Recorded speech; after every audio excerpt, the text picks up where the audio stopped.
This year, we all made sure that when we signed our last contracts that they ended with 2025 because we knew that we were coming into a new CBA in 2026. So this year for the WNBA, which is why we're even trying to negotiate even more right now, is because we can't have an expansion draft. We can't have a draft. We can't have anything. We can't have even we can't even have our free agency talks because there's no CBA. That 5-minute, no-holds-barred rant may have done more damage to the WNBA's collective bargaining talks than any team owner ever could. Natasha Cloud, a 10-year veteran guard for the Phoenix Mercury, jumped on social media and said what many around the league usually keep behind closed doors about finances, player value, and CBA demands. The issue isn't her passion. The issue is that much of what she claimed is either factually off base, strategically reckless, or potentially both. Y'all don't bring, let's be real, man. Caitlin Clark is the value. Tasha Cloud, you ain't bringing nothing to the table, bro. Like, hold on, let me get in my bag now. Let me stop playing games. Tasha Cloud, ain't nobody buying no fucking tickets for you. Let's stop playing games. You not selling out nothing in Unrivaled. Nobody's even talking about you in Unrivaled. Nobody's talking about Unrivaled, period. Nobody's watching it. The ratings are in the dumpster. What are you talking about? Why are you acting like you the one that's bringing in this, and that when it's only Caitlin Clark? What are we talking about? Why are you talking? Why are you talking? Within the business, it don't make no sense. Let's start with where she's absolutely correct. Yes, every WNBA player is technically a free agent right now. The league intentionally aligned contracts to expire in 2025 because a new CBA is set for 2026. That's not chaos, that's negotiation strategy. When everyone hits the market at the same time, it creates leverage. But this is where Cloud's argument starts to unravel. She claims the league is publicly boosting its valuation while privately trying to shrink the player's share of revenue. On the surface, that sounds explosive, until you examine the actual proposals. The WNBA Players Association reportedly opened negotiations by asking for a $10.5 million salary cap per team. For perspective, the current cap sits around $1.46 million. That's not a modest bump, that's roughly a 7-fold increase. On top of that, they pushed for 30% revenue sharing, which would dramatically restructure the league's entire financial model. So the narrative that the league ignored these demands for 6 weeks as some calculated pressure tactic doesn't quite hold up. The league did respond, and the response was straightforward. Those numbers simply don't add up. You can't tell me they're not losing money. This woman is delusional. This girl's delusional. This is crazy. You're telling me the Brooklyn Nets owner lost money because he had an NBA team last year? Is that what you're telling us, Natasha Cloud? Is that what you're telling us? You're telling us the owner, the Buss family, they lose money. You're telling us they lose money every year because they own the Los Angeles Lakers. Is that what you're telling us, Natasha Cloud? You can't seriously argue they're not losing money. That claim doesn't hold up. Are we really supposed to believe NBA owners are operating at a loss simply because they own a team? Is that the argument? That the owner of the Brooklyn Nets lost money just because he owns an NBA franchise? That the Buss family is somehow bleeding cash every year because they own the Los Angeles Lakers? That's where this comparison completely falls apart.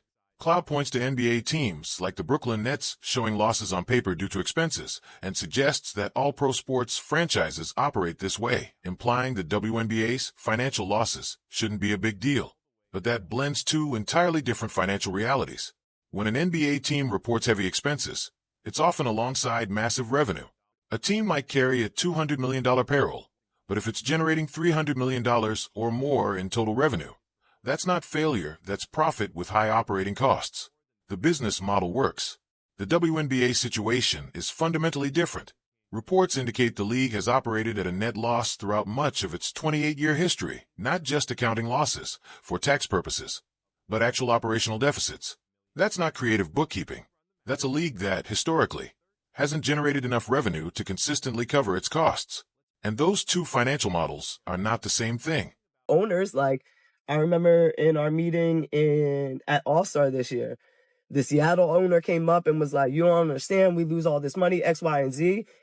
And I just, we were like, girl, first of all, you get a write-off because it's a real estate. You talking about a tax write-off? Man, get this girl up out of here, investment bro. for you. So already money off.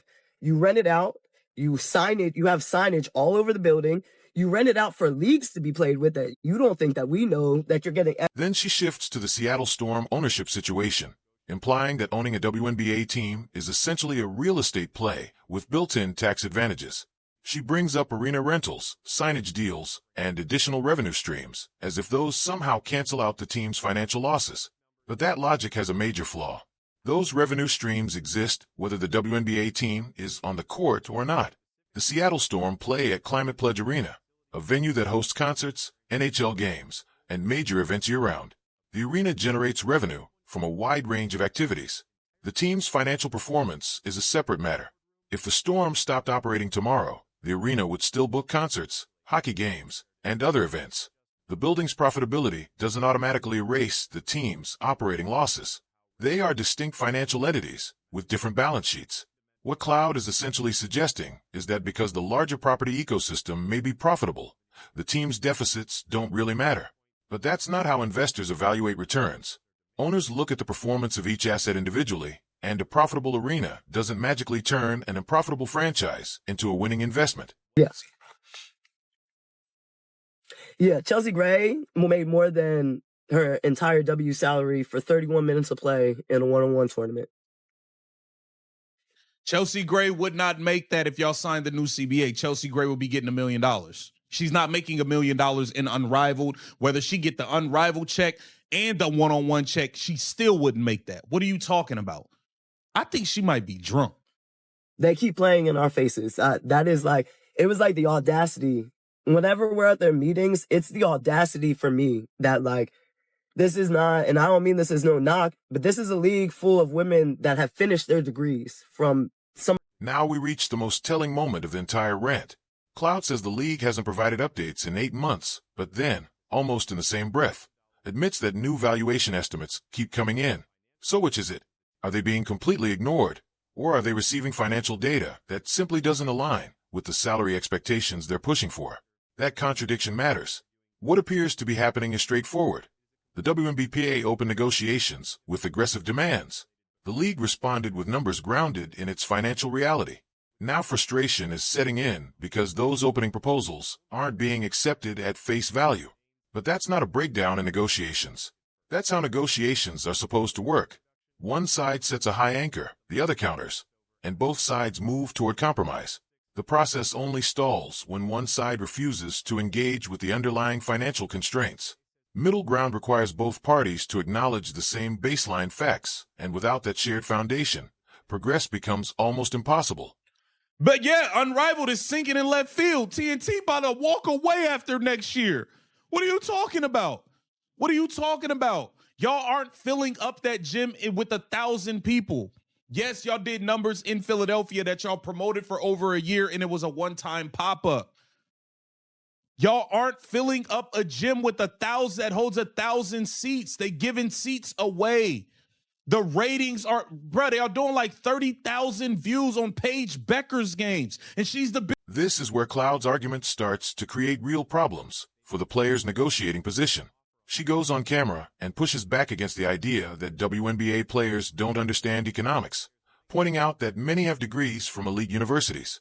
She specifically highlights Breanna Stewart and Dafiza Collier launching Unrivaled as evidence that players know how to build and operate a business.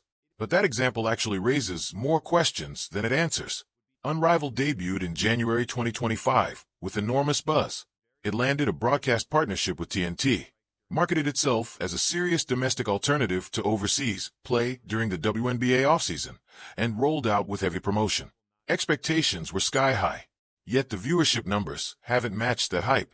Reports indicate streaming audiences averaging roughly 30,000 viewers per game, far below initial projections. For perspective, WNBA playoff games in 2024 were drawing over 1 million viewers nationally. That gap is significant. Yes, the Philadelphia Showcase event sold out, but that was a single, heavily promoted exhibition that had been marketed for over a year. The week-to-week reality looks different. Regular season games at their Miami venue have struggled to consistently fill the roughly 1,000-seat facility. The broader point isn't to question the ambition. It's that launching a league and sustaining one is far more complicated than simply having smart, accomplished founders.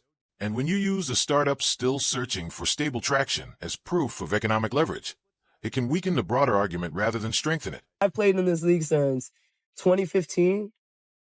I'm going into year 11. You played in the league since 2015 and nobody was watching you. You wasn't selling out no arenas, Natasha Cloud. Stop it. Stop it. You've been getting free housing, free cars, and a free check because you definitely ain't selling no tickets. Let's stop playing games here. Can we stop playing games here?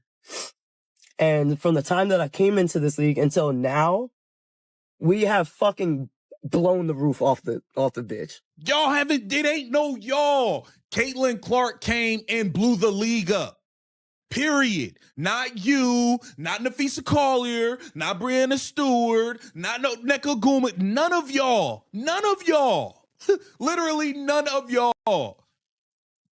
And now we get to the heart of the issue the part Cloud either doesn't fully grasp or doesn't want to admit. She repeatedly says when talking about the league's growth, we blew the roof off. We changed the game. But the data paints a very different picture about what actually fueled the WNBA's 2024 surge in attention. When Caitlin Clark missed games due to injury last season, league viewership reportedly dropped by 55%. Not 5%, not 15, 55. One player being absent cut the audience nearly in half. Indiana Fever games featuring Clark averaged around 1.8 million viewers. Games without her fell below 400,000. That's not incremental impact. That's a dramatic swing tied to a single name. Cloud has been in the WNBA since 2015. For nearly a decade, the league never approached the level of mainstream visibility it reached during Clark's rookie year. Arenas weren't consistently selling out at that scale. Jerseys weren't moving at record pace. Major sports networks weren't building full segments around regular season matchups. That's not a knock on Cloud's skill. She's a capable veteran guard, but being a strong player and being a national draw are two different things. Very few athletes in any league truly move ratings. Clark clearly does. Angel Reese generates attention. Aya Wilson has established star power. But much of the league, including respected veterans, benefits from the spotlight those headline names create rather than driving that spotlight themselves. And that distinction matters when you're negotiating leverage. Bitch, you could go back a few years ago and be like, y'all have blown it up so much that they still have lost money every year. Think about that.